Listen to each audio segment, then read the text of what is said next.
At midnight, he ended the engagement with one sentence. Not because he stopped loving her, but because she no longer fit the image he wanted to be seen with. He told her she was too quiet, too invisible. Not the kind of woman people respected at his side. By morning, he was standing next to someone new, polished, approved, and publicly admired. He thought walking away ended it. But some decisions don't end, they wait. Some men don't lose power in court. They lose it in hotel rooms, quietly, while everyone argues about rules and liability. Park Jin-suk built his reputation on control. He controlled rooms, people, and fear. He even controlled me, until the night he left me at his birthday dinner to follow a stranger upstairs. By midnight, he was on a marble floor with venom in his blood and a snake guarding his body like property. And at midnight, the consequences don't ask permission. And the only reason he didn't die that night was the woman he thought he could replace. Before we continue, if these stories matter to you, subscribe.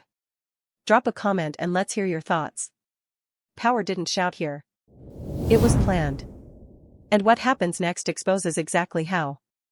The hotel corridor smelled like jasmine and panic. Suite 1907's door hung half open, security alarms screaming through the 19th floor while guests in silk pajamas filmed everything on their phones. I watched hotel staff shout over each other in Korean and English, their voices climbing toward hysteria. "Don't go in there," someone yelled. "Call the police," another answered.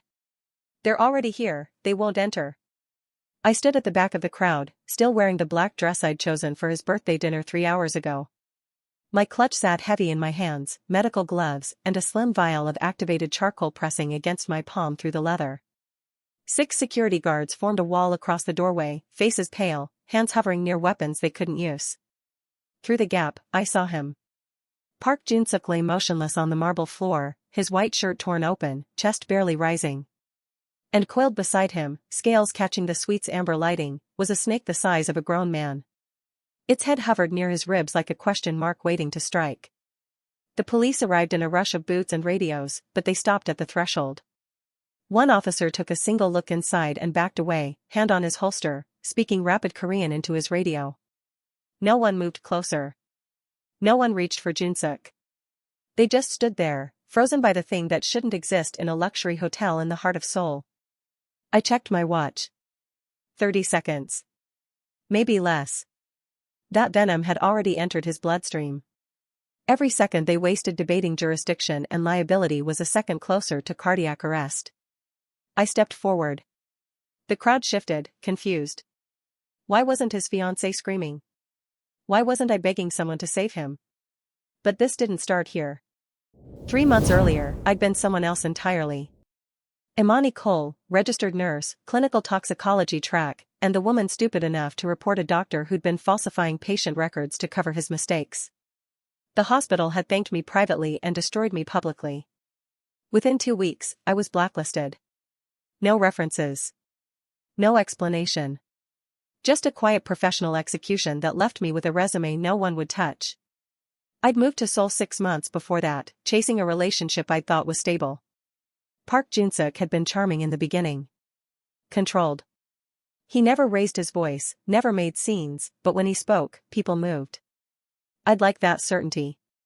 Coming from a childhood where everything was chaos, evictions, my mother's medical bills piling up, rotating through apartments that never felt like home, his stability had felt like oxygen.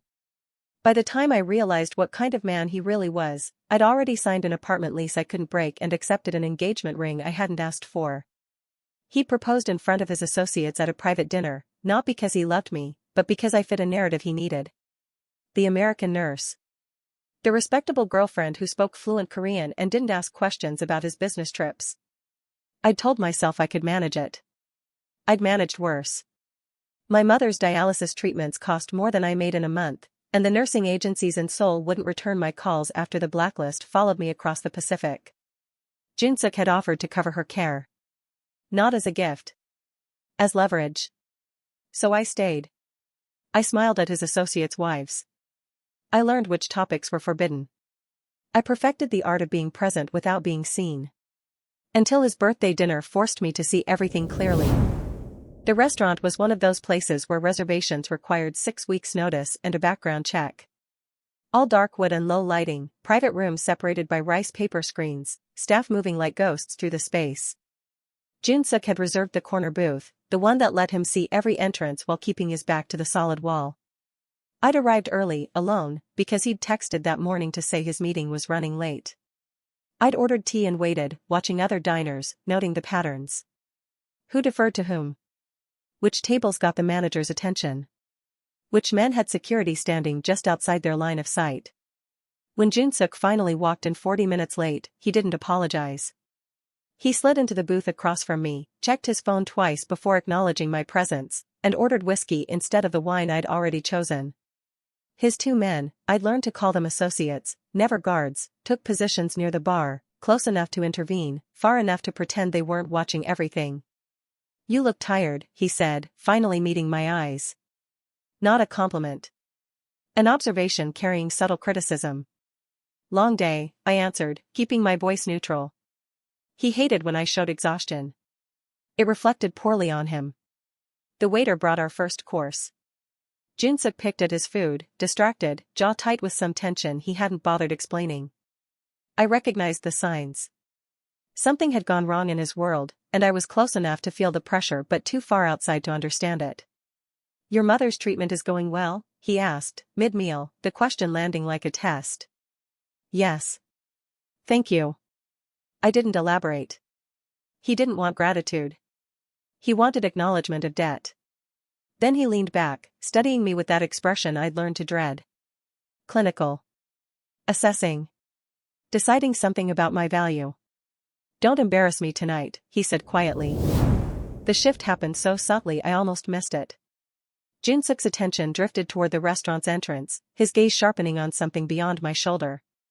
I felt the air change before I saw her. The conversations at nearby tables stuttered. Someone's silverware clinked against china too loudly. Even the staff moved differently, realigning their paths to accommodate a new gravitational center. I turned slightly and saw her standing in the doorway. Young, maybe 23, with the kind of beauty that weaponizes attention. Curly black hair cascading past her shoulders, a red dress that fit like it had been painted on, and a smile that knew exactly what it was doing. She scanned the room slowly, performing nonchalance, and when her eyes landed on Jun-suk, she held his gaze just long enough to make it intentional before looking away. Luna. I wouldn't learn her name until later, but in that moment, I learned everything else that mattered. She wasn't here by accident. The bracelet on her wrist, thin gold chain with a pendant I recognized from intelligence briefings I wasn't supposed to have seen, marked her as connected to the Gwangju syndicate, one of Jun-suk's primary rivals. I watched him watch her. His expression didn't change, but his breathing did. Shallower. Faster. He adjusted his collar, a tell I'd never seen before. One of his men shifted position near the bar, eyes on Luna, hand moving to his jacket. A warning. Jun-suk ignored it. "I'll be back," he said, standing abruptly. Not a request. A statement. "We haven't finished dinner," I said carefully. He looked at me like I'd spoken a language he didn't understand. "Wait here." Then he walked away. Not toward the restroom. Toward her. I watched him cross the restaurant, his men exchanging glances but not following. Luna's smile widened, welcoming, as he approached. They spoke briefly, too quiet for me to hear, and then they left together. Just walked out.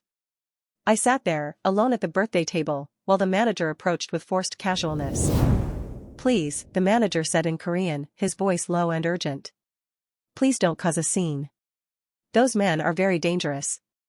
He meant Jun-suk's associates, still stationed near the bar, watching me like I might explode. One of them had his phone out, filming. Not subtly. Making sure I knew. The other diners weren't even pretending not to stare anymore. I heard whispered Korean, phones angling to capture the humiliated fiancée. The black woman who'd been left at the table on her man's birthday. The manager hovered, clearly calculating liability versus discretion, deciding how to remove me without creating more spectacle. I placed my napkin on the table, stood, and walked toward the exit with my head level and my pace unhurried. The door felt 1,000 miles away. Every step was performance. Don't shake. Don't cry. Don't give them the scene they're filming for whatever purpose Jun-suk needs this narrative to serve. One of his men stepped into my path as I reached the lobby. Not blocking exactly. Just present. He was the younger one, Kang second, with scar tissue around his knuckles and the dead eyes of someone who'd been doing this work too long. Mr. Park requests you return to your apartment, he said in English, accent thick but clear. A car is waiting. I'll take a cab. The car is waiting, he repeated, and this time it wasn't a suggestion. I looked past him toward the elevator bank. Junsuk and Luna had gone upstairs. To the hotel's VIP suites. The ones reserved for guests who valued discretion over luxury. I knew because he'd taken me there once, months ago, when he wanted privacy for a conversation that couldn't happen in public. Which floor? I asked quietly. The guard's expression didn't change. Good night, Miss Cole. I got in the car. The driver took the long route back to my apartment, probably under orders to give Junsuk time. I stared out the window, watching Seoul's nighttime neon blur past, trying to process what had just happened. Not the infidelity, I'd been naive but not stupid enough to think he was faithful. The performance of it. The public dismissal. The casual way he'd erased me in front of his world. My phone buzzed. A text from an unknown number, you should go home and sleep. Some things aren't your concern. I deleted it. Another came immediately, he wants you to watch. That's the point. I turned off my phone. When I reached my building, I didn't go upstairs. I sat in the lobby for 20 minutes, thinking. About my mother's dialysis schedule. About the blacklist that meant I couldn't leave Junsuk without leaving her treatment unfunded. About the apartment lease that had another 8 months. About the fact that I'd reported malpractice because patients' lives mattered, and now I was trapped funding my own mother's survival through a man who just humiliated me as casually as ordering dessert. Then I thought about Luna. The bracelet. The timing.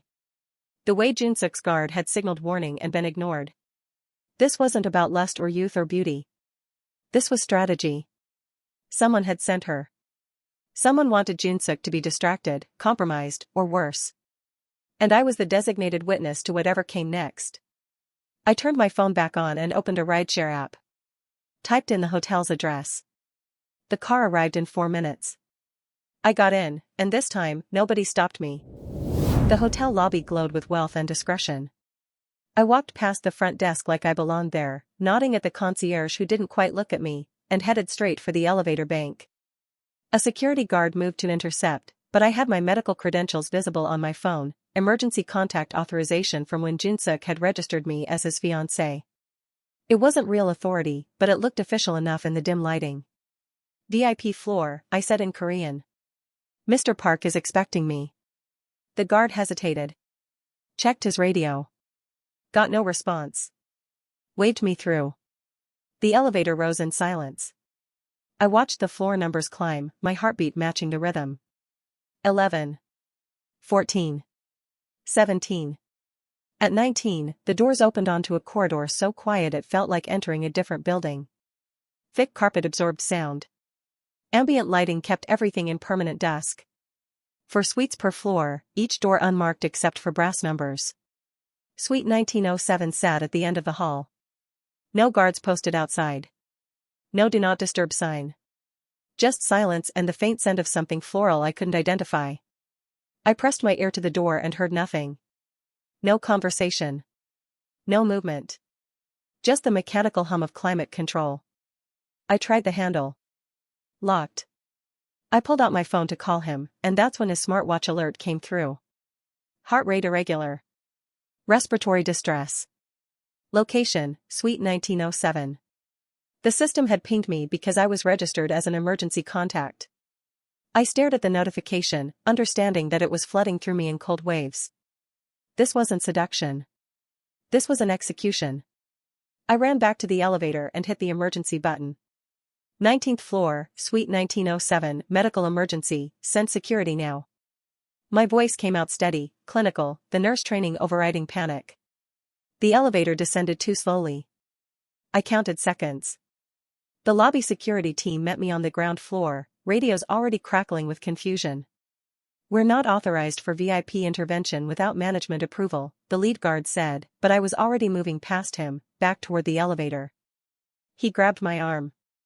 Miss, you need to wait. He's dying, I said, not loudly, just clearly. Right now. Heart failure. You can wait for authorization, or you can explain to your boss why the VIP guest died while security stood in the lobby asking permission. That got through. 3 guards followed me back up. The elevator ride was silent except for their radios. Management was on the phone. Hotel legal was being consulted. Someone mentioned neutral ground protocols, a phrase that made the guards exchange nervous glances. When the doors opened at 19, the floral scent hit harder. Chemical. Wrong. I walked fast to 1907, the guards close behind. The door was still locked. I knocked. No answer. Knocked again, harder. Mr. Park, it's Imani. Open the door. Nothing. The lead guard used his master key. The lock clicked. He pushed the door open 6 inches and stopped cold. His face went white. Call management, he said into his radio, voice shaking. Call the police. Now. I shoved past him. Junsuk lay on the marble floor, white shirt soaked with sweat, eyes half open but unseeing. His chest rose and fell in shallow, irregular gasps. And coiled next to him, scales catching the suite's warm lighting, was a snake longer than I was tall. Its head hovered near his torso, tongue flicking, tasting the air.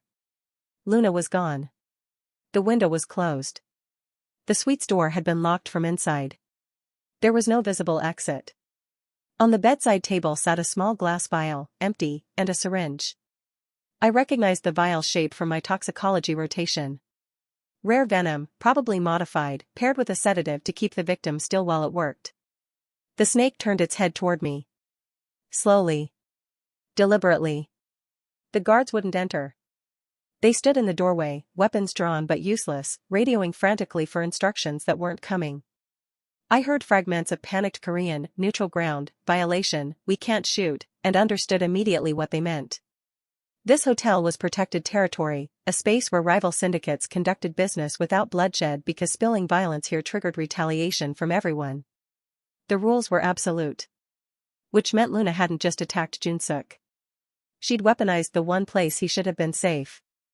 I scanned the suite systematically, forcing my training to override fear. Venom delivery system, subcutaneous injection while he was sedated, probably in the drink. Estimated time since exposure, 90 minutes based on symptom progression. Cardiac involvement, advanced. Time until irreversible damage, minutes, not hours. The snake hadn't struck. It was guarding. Waiting. I pulled my phone out and opened the camera. Started recording. This is Imani Cole, registered nurse, clinical toxicology certification. Time is 11:47 p.m. Patient Park Junsuk, unconscious, suspected exotic venom exposure with sedative compounds.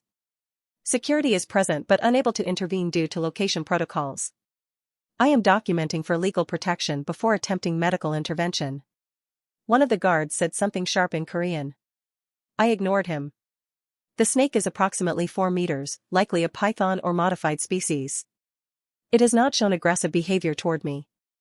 The patient's vitals are critical. If I wait for an official response, he dies. I'm proceeding. I ended the recording, sent it to my cloud storage with a timer. If I didn't cancel it in 20 minutes, it would auto-forward to every media contact I had. Then I knelt by Junsuk's body, 2 meters from the snake, and opened my clutch. Medical gloves first. Then the vial of activated charcoal I'd started carrying after my blacklist, when paranoia became survival instinct. A slim tourniquet. Alcohol wipes. And a small glass bottle of peppermint oil I'd bought from a traditional medicine shop 3 weeks ago, not for Junsuk, but for my own tension headaches. The snake's tongue flicked toward me. I uncapped the peppermint oil, dabbed it on my wrists and neck. The scent was sharp, overwhelming, and snakes hated it. Their sensory system couldn't process strong, artificial smells. It wouldn't make me invisible, but it would make me less interesting than the motionless target already on the floor. I moved closer. Slowly. No sudden movements. The guards behind me were shouting, but I turned them out. My world narrowed to breath control, spatial awareness, and the 20-year-old memory of a herpetology lecturer explaining pressure points on reptilian anatomy. Junsuk's pulse was thready, barely palpable at his wrist. His pupils were fixed, dilated. I checked his neck, 2 small puncture marks, nearly invisible. Professional work. Luna had sedated him, positioned him on the floor, then injected the venom directly into his carotid artery for maximum distribution. The snake shifted, and I froze. Its head rose slightly, considering me. I stayed absolutely still, breathing through my nose, letting the peppermint do its work. After 10 seconds, it lowered its head again. I applied pressure just below Junsuk's injection site, slowing the venom spread toward his heart. It was too late to stop the damage, but I could buy time. Maybe. Behind me, I heard new voices. Police. Management. Someone shouting about liability.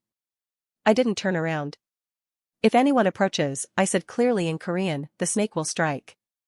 If anyone shoots, venom will aerosolize and contaminate this floor. If you want him alive, you give me 10 minutes and you stay back. Silence. Then a new voice, cold and calm. Let her work. I recognized it immediately. Kong. Junsuk's head of security. Kong stepped into the suite like he owned it, which in a way, he did. He was the kind of man who made violence look like paperwork, efficient, impersonal, always within legal boundaries. Late 40s, graying at the temples, wearing a suit that cost more than my monthly rent. His expression was carefully neutral, but I caught the microtells. The faint smile. The relaxed shoulders. He wasn't shocked. He was satisfied. Miss Cole, he said in English, pronouncing my name with deliberate precision. This is quite the scene you've created. I didn't create anything. I kept my hand steady on Junsuk's neck, monitoring his pulse. 60 beats per minute. 58. 55. Dropping. Of course not, Kong said smoothly. You simply arrived at the perfect moment to play the hero. How convenient. He walked closer, circling the scene, observing. His eyes lingered on the empty vial, the syringe, the snake. This looks very bad for Mr. Park. Caught in a compromising situation with a young woman, poisoned, nearly killed. The media will love this story. Where's Luna? I asked. I'm sorry, who? The woman who left him. Curly hair, red dress, Guangzhou syndicate bracelet. Kang's expression didn't change, but something flickered in his eyes. Recognition. You must be mistaken. Mr. Park came upstairs alone. There's footage. Is there? He smiled fully now. Hotel security systems are quite sophisticated. They're also quite selective about what they record. Especially on VIP floors. I understood then.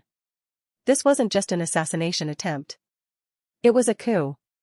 Kong had orchestrated everything, the birthday dinner, Luna's appearance, the neutral ground violation that would destroy Junsuk's reputation even if he survived. And I was supposed to be the scapegoat. The jealous fiancé who'd snapped. You're going to frame me, I said quietly. I don't need to frame anyone. Kong gestured toward the guards filming on their phones. You're already in the room with the evidence. You have medical training. You had a motive, he publicly humiliated you tonight. The story writes itself. Junsuk's pulse dropped to 50. His breathing turned ragged, shallow. I had maybe 5 minutes before cardiac arrest became inevitable. The activated charcoal wouldn't work fast enough. The tourniquet was slowing the venom but not stopping it. I needed an actual antivenin, which required knowing exactly what species we were dealing with, and I needed it now.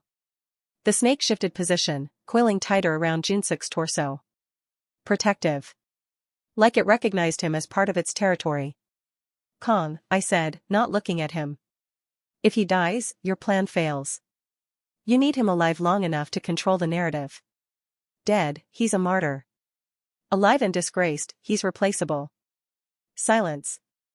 Then, what's your point? You have antivenin in your security kit. All syndicate operators carry it for exactly this kind of scenario. You planned this, which means you planned for complications. Give it to me, or explain to your new bosses why their carefully orchestrated coup turned into a murder investigation that exposes everyone. More silence. I counted Junsuk's heartbeats. 48. 45. 43. In the black case, Kong finally said. Refrigerated compartment. 3rd floor security station. One of the guards ran. I kept pressure on Jin-suk's neck, watching the snake, and calculating. If the anti-venom arrived in time, he'd survive. If it didn't, I became a murder suspect in a foreign country with no allies and no way out. The guard returned in 4 minutes. Handed me a sealed case. I cracked it open, 2 vials of broad-spectrum anti-venom, a preloaded syringe, instructions in Korean and English. I loaded the syringe, found a vein in Jin-suk's arm, and pushed the plunger. His body convulsed once. The snake's head shot up, agitated. I didn't move. Just kept my hand on his pulse, feeling for change. 30 seconds passed. A minute. His breathing steadied slightly. Pulse rose to 52. 55. 60. I looked at Kong. He'll live. Unfortunately, Kong said. The police finally entered once the immediate crisis passed. They separated everyone, guards, management, me. I was placed in a hotel office on the 2nd floor, door locked, 2 officers outside. Not under arrest, they said. Just protective custody while they investigated. Through the window, I watched the media arrive. News vans, cameras, reporters crowding the lobby. Someone had leaked the story fast. A Korean businessman attacked a luxury hotel. Black fiancée found at scene. I saw the headline forming before they even wrote it. An officer brought me tea I didn't drink. Asked preliminary questions in broken English. Where was I tonight? Why did I come to the hotel? How did I know the victim? I answered mechanically, keeping my responses minimal, knowing anything I said would be used to build whatever narrative Kong was selling. My phone buzzed. A text from an unknown number. The footage you uploaded is very interesting. We should talk. I deleted it.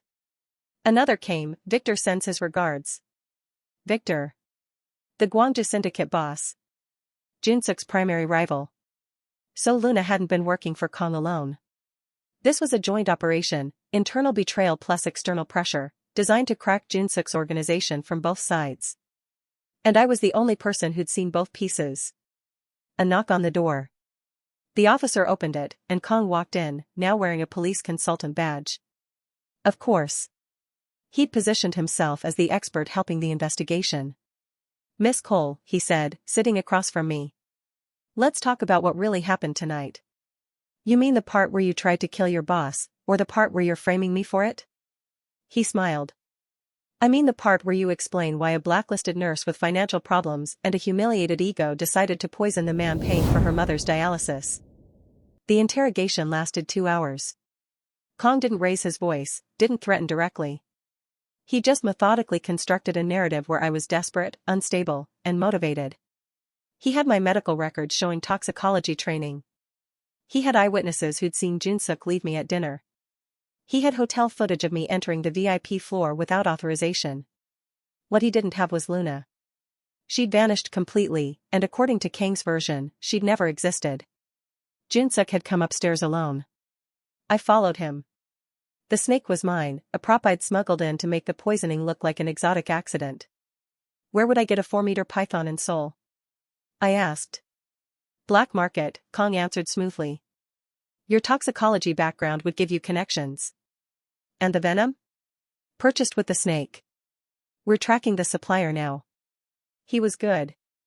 Every question I raised, he had an answer. The story was airtight, ridiculous, but airtight. And the police were buying it because Kong was connected, credible, and I was foreign. Then my phone buzzed again. The timed upload I'd said had triggered. The video I'd recorded in the suite, showing Jin-suk already unconscious when I arrived, showing the empty vial and syringe positioned on the table, showing me performing emergency medical intervention while guards refused to help, had just been sent to 12 different news outlets and 3 international human rights organizations. Kang's phone rang. He answered, listened, and his expression finally cracked. Excuse me, he said, standing abruptly. I sat alone in the office for 10 minutes. Then the door opened again, and this time it wasn't Kong. It was Jin-suk. He looked half dead. Gray skin, sunken eyes, fur line still taped to his arm under his shirt sleeve. He should have been in a hospital bed, but here he was, leaning against the doorframe like staying upright required all his remaining strength. Everyone out, he said quietly. The officers hesitated. Out. They left. The door closed. We stared at each other across the small office, and I realized I felt nothing. Not relieved that he'd survived. Not anger at what he'd put me through. Just a cold, clear assessment. You saved my life, he finally said. I stopped you from dying. That's different. He moved to the chair Kong had occupied, lowered himself carefully. Why? You're asking the wrong question. What's the right question? Why did Kong try to kill you, and why am I the only person who seems to care that Luna exists? Jinsuk's jaw tightened. I remember her. Red dress. She offered me a drink. After that, everything's blank. She wore a Guangzhou bracelet. Your rival's symbol. Your own security chief planned this with them. And now he's downstairs convincing the police I'm the one who tried to kill you. He closed his eyes briefly. When he opened them, something had changed. Not softness. Calculation. What do you want? Excuse me? You could have let me die. You didn't. You documented everything, which means you knew this was a setup. You outplayed Kong in front of witnesses. So what do you want in exchange for your silence? I stood. Walked to the window. Looked down at the media circus below. I want 3 things. 1. You clear my name publicly. 2. You pay my mother's medical bills for the next 5 years, contract-bound, non-negotiable, not contingent on our relationship. 3. You end whatever operation uses women like Luna as weapons. And if I refuse? Then my next upload shows Kong meeting with Victor's people 2 weeks ago. With timestamps. And locations. And evidence that neutral ground was violated by your own organization. Silence. Long and heavy. You're blackmailing me, he said finally. I'm negotiating. There's a difference. Jinsuk stood, bracing himself against the desk. You think you understand my world because you saw one night of it. You don't. I understand enough. You built an empire on fear and loyalty, and someone inside decided you were weak. They used your ego against you, sent a pretty distraction, and poisoned you in the one place you thought you were untouchable. That's not complicated. That's predictable. His expression darkened. Careful. Or what? You'll have me killed? You already look weak. Killing the woman who saved you makes you look pathetic. He moved faster than I expected, closing the distance between us in 2 steps. For a moment I thought he might actually strike me. Instead, he stopped inches away, eyes locked on mine. You have no idea what I've done to people who've crossed me. I don't care what you've done to them. I care what you're going to do about the fact that your head of security tried to murder you, and I'm the only reason you're still breathing. We stood there, neither backing down. Then his phone rang. He answered, listened, and his face went completely still. When? A pause. Locked down the building. He ended the call and looked at me.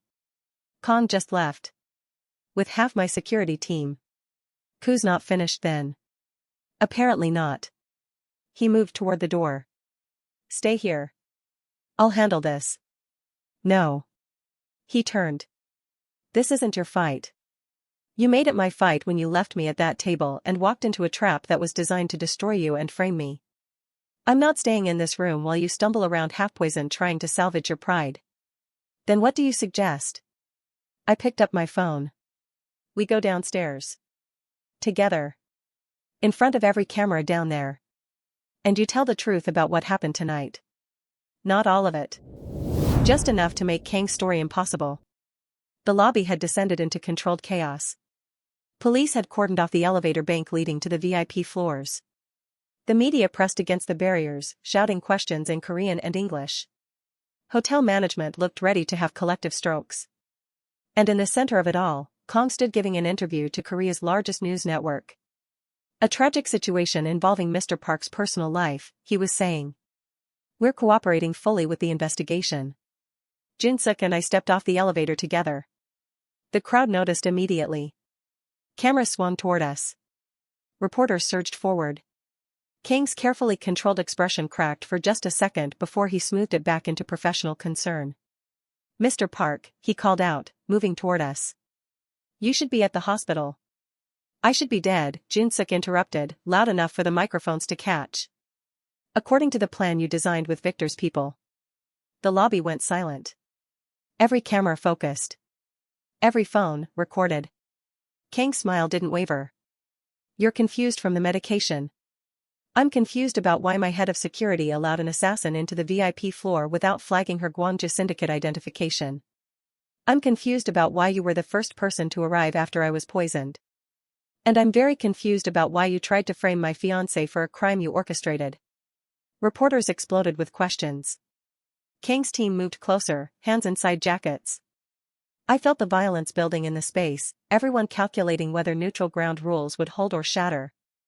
Then I stepped forward. I have footage, I said clearly. Time-stamped video from the suite showing Mr. Park already unconscious when I arrived, and security refusing to intervene. I have financial records showing payments from Gwangju accounts to shell companies Kong controls. And I have toxicology reports proving the venom used tonight isn't available through any legal channel, which means someone with black market connections provided it. Kang's expression finally broke. Pure rage, quickly masked. You're bluffing. Am I? I held up my phone. I sent everything to 3 international outlets 20 minutes ago. With instructions to publish if anything happens to me or Mr. Park. The police moved first, separating Kong from his team. He didn't resist, but his eyes never left mine. You just signed your death warrant, he said quietly as they cuffed him. No, I answered. I just voided yours. As they led him away, his men scattered. Some melted into the crowd. Others were intercepted by police. The lobby slowly de-escalated from potential massacre to merely tense. Hotel management looked ready to sue everyone. The media looked ready to canonize me. Jin-suk swayed slightly, and I caught his arm. Hospital. Now. After I make a statement. No. Now. You're septic, probably an early organ failure, and running on adrenaline that's about to crash. You can make statements from a hospital bed. For once, he didn't argue. His driver brought the car around to the service entrance, away from cameras. We slipped out while police managed the media. The drive to the hospital took 12 minutes. Jin-suk lost consciousness twice. I kept his airway clear and his pulse monitored, falling back into nurse mode, the only role where everything made sense. The ER team took over as soon as we arrived. They recognized him immediately, not surprising, given how much money his organization donated to this hospital. I gave a report, exotic venom exposure, broad-spectrum antivenom administered, timeline of symptom progression. The attending nodded, asked sharp questions, and admitted him to ICU within minutes. I sat in the waiting room, still wearing the black dress from dinner, now stained with sweat and peppermint oil and Jin-suk's blood from the foresight. A nurse brought me coffee I couldn't taste. A social worker asked if I needed counseling. I said no. My phone buzzed. Another unknown number, impressive work tonight. Victor would like to meet. I turned off my phone. Jin-suk spent 3 days in the ICU. I spent 3 days in a hotel room paid for by his organization, under guard for my protection. The media storm outside was relentless. I became the American nurse who'd saved a Korean gangster from assassination.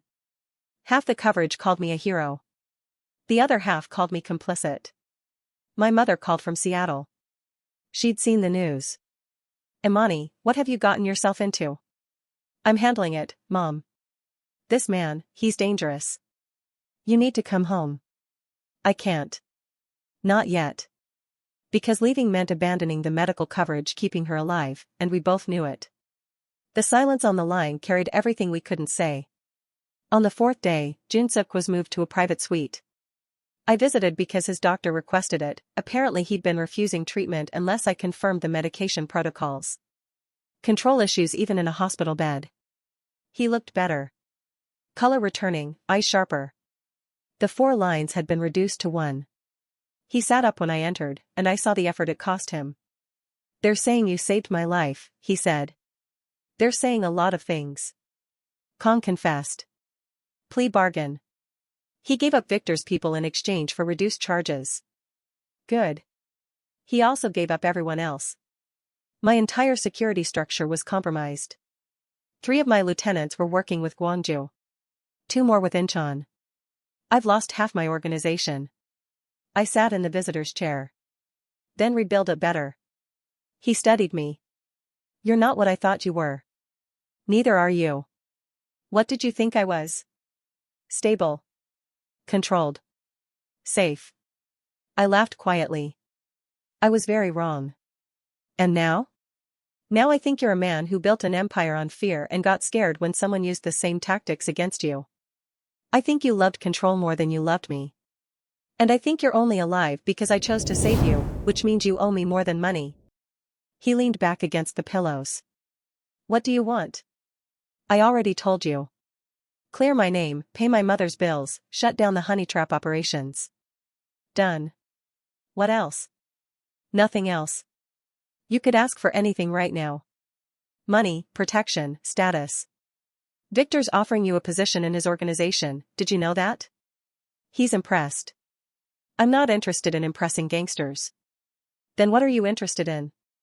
I stood. Going back to being a nurse. The legitimate kind. In a hospital where reporting malpractice doesn't get you blacklisted. I can make that happen. I don't want you to make it happen. I want to earn it back myself. He smiled faintly. Stubborn. Careful. That almost sounded like a compliment. It was. He paused. The engagement is over. You know that. It was over the moment you walked away from that table. I'm sorry. For what it's worth. It's not worth much. But I accept it anyway. I moved toward the door. His voice stopped me. Imani. If you ever need anything, I won't. You might. My world touches everything eventually. And when it does, I'd rather you call me than try to handle it alone. I looked back at him. Why? Because you're the only person who saw me dying and chose to save me instead of walking away. That's rare. I don't waste rare things. I'm not a thing you can keep. I know. That's what makes you valuable. I left before he could see my expression. Because he was right, and I hated it. The media coverage shifted over the next week. Kang's confession confirmed everything I'd claimed. The footage I'd released became evidence in multiple prosecutions. Suddenly, I wasn't the suspicious fiancé, I was the whistleblower who'd exposed corruption in Korea's underground power structure. My nursing credentials were quietly restored. Not publicly, not with fanfare, just an email from the licensing board saying my case had been reviewed and resolved. I applied to 3 hospitals. All 3 offered interviews within 48 hours. I took a position at Seoul National University Hospital's toxicology unit. Better pay than before, better hours, and a chief who'd read my case file and said, anyone who reports malpractice and gets blacklisted is exactly the kind of nurse I want on my team. My mother's dialysis was covered through a medical foundation that Jun-suk had anonymously funded. The contract was ironclad, lawyer-reviewed, completely independent of our personal relationship. I'd checked. Twice. I moved out of the apartment he'd been paying for and into a smaller place I could afford on my salary. 9th floor, view of nothing impressive, but it was mine. Jun-suk texted once, congratulations on the new position. I didn't respond. 2 weeks later, another text, dinner? As friends. I didn't respond to that either. A month after the hotel incident, I was leaving the hospital after a night shift when I found him waiting by my car. Not threatening. Just a present. He looked healthier, the gray gone from his skin, though I could see the 4 scar on his hand. You're ignoring me, he said. I'm moving on. From me, or from everything? Does it matter? Yes. I unlocked my car.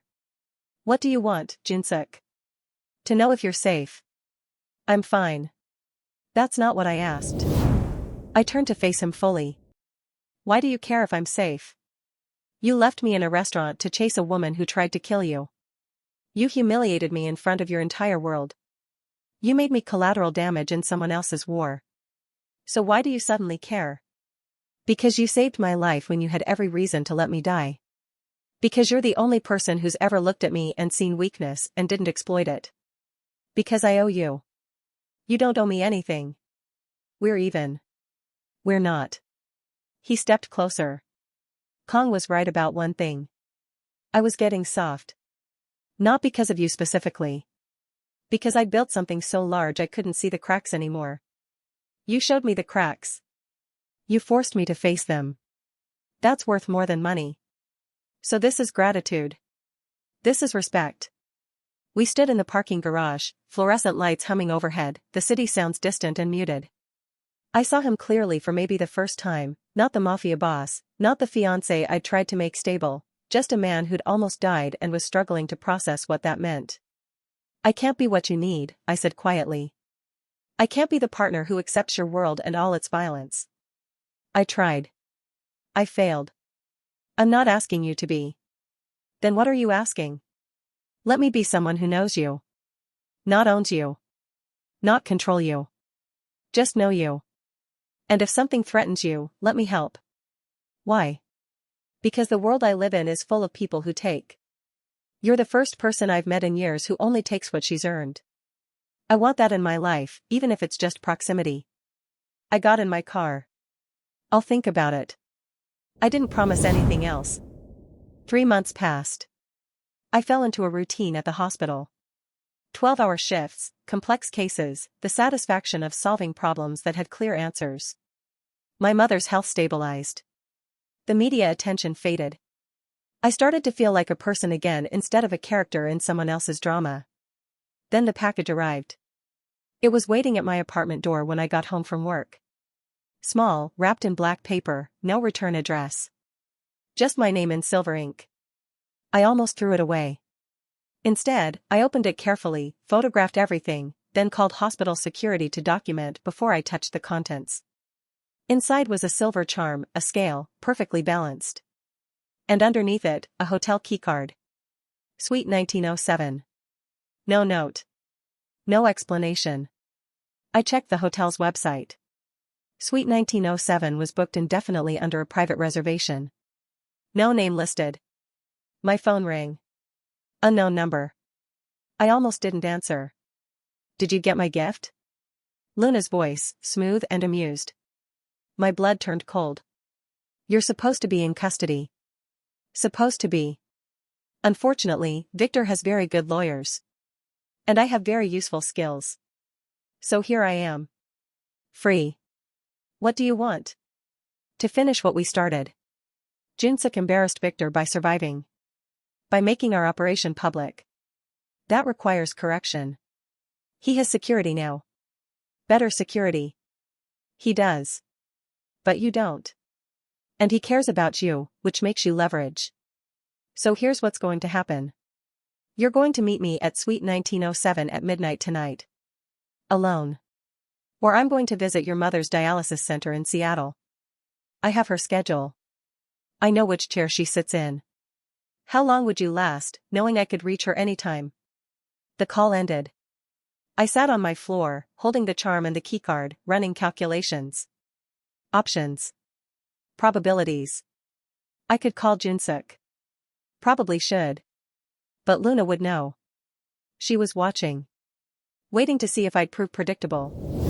Or I could go alone and end this. I arrived at the hotel at 11:45 p.m., dressed in scrubs from work, medical kit in my bag. The lobby was quiet. Different staff than the night 3 months ago, but the same expensive discretion. I took the elevator to 19, keycard in hand. The corridor looked identical. Same carpet, same lighting, same silence. I walked to Suite 1907 and used the keycard. The lock clicked. Luna sat in the armchair by the window, backlit by Sol's nighttime glow. Still beautiful, still dangerous. She smiled when I entered. Punctual. I appreciate that. Where's the snake? Nearby. Don't worry, you'll see her again soon. First, we talk. I stayed near the door. About what? About why you saved him. I've been trying to understand it. You're smart, trained, competent. You could have let him die, walked away clean, maybe even leveraged the situation for your own benefit. But you didn't. Why? Because letting people die when I can save them isn't who I am. Even when they deserve it? I don't make that calculation. She stood, moved closer. That's going to get you killed. Maybe. But I'll die as myself, not as someone's weapon. Her expression flickered. Something almost like pain. You think I chose this? I think you made choices that led here. We all do. Victor found me when I was 16. Homeless. He gave me food, shelter, and training. He made me valuable. You have no idea what that's like, being nothing, and then becoming something people fear. You're right. I don't. But I know what it's like to be used. And I know you can choose to stop. She laughed. It's too late for that. It's never too late.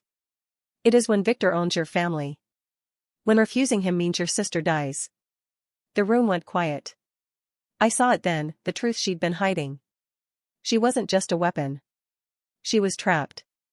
Let me help you, I said. You can't. I can try. Luna pulled out her phone. Showed me a photo, a young woman, maybe 14, in a room I didn't recognize. This is Min Seo. My sister. Victor keeps her comfortable, educated, and safe. As long as I do what he asks. Where is she? Incheon. Private facility. I see her once a month. If I refuse an assignment, I don't see her at all. If I run, she disappears. I thought fast. Junsuk has resources. Connections. If we work together. You think Junsuk helps people for free? He'd use Min Seo as leverage against me the same way Victor does. They're the same. All of them. Not if the deal is structured right. Not if Min Seo's safety is the priority. Why would you help me? I tried to kill the man you love. I don't love him. And I'm not helping you for him. I'm helping you because you're trapped, and I know what that feels like. She studied me for a long moment. Then checked her watch. Midnight. The door to the bedroom opened. The snake emerged, larger than I remembered, scales gleaming. It moved toward us with deliberate patience. Luna whispered something in Korean. The snake stopped, head raised, waiting. I could let her strike, Luna said. Quick. Almost painless. You'd be dead before anyone found you. But you won't. How do you know? Because you showed me your sister's photo. You wouldn't have done that if you were really going to kill me. She smiled sadly. You're too smart for your own good. I pulled out my phone. I have one contact. Someone who owes me. Someone who's powerful enough to protect your sister and flexible enough to deal outside normal channels. I texted Junsuk, need a favor. Urgent. Bring extraction team to Suite 1907. Don't ask questions. Luna watched. This better work. It will. 20 minutes later, Junsuk arrived with 4 men. No weapons visible, but I knew they were armed. He looked at me, at Luna, at the snake, and didn't ask a single question. I need you to extract a 14-year-old girl from Victor's facility in Incheon, I said. Tonight. And I need you to guarantee her permanent protection. What do I get in return? Luna's cooperation against Victor. Everything she knows. Every operation, every contact, every weakness. Luna tensed. That's a death sentence. Only if Victor knows you're alive, I said. You disappear tonight. New identity. Your sister with you. Junsuk gets the information he needs to dismantle Victor's operations, and you get your freedom. Junsuk considered. Done. 3 hours later, Min Seo was safe in a secure location. Luna gave Junsuk enough intelligence to trigger 3 major raids by morning. Victor's empire started crumbling before sunrise. I went home as dawn broke, exhausted but clear. My phone buzzed one last time. Luna's new number, thank you. I'll remember this. And Junsuk, you're either the bravest person I know or the most reckless. Probably both. I didn't respond to either. Just locked my door, collapsed into bed, and slept without nightmares for the first time in months. The snake, I learned later, was relocated to a sanctuary. Luna and Min Seo disappeared into protection services. Victor was arrested within the week. And me? I kept being a nurse. Kept saving lives. Kept choosing who I was over who circumstances tried to make me. Sometimes that's the only victory that matters. Surviving isn't about winning sometimes. It's about refusing to become what tried to break you.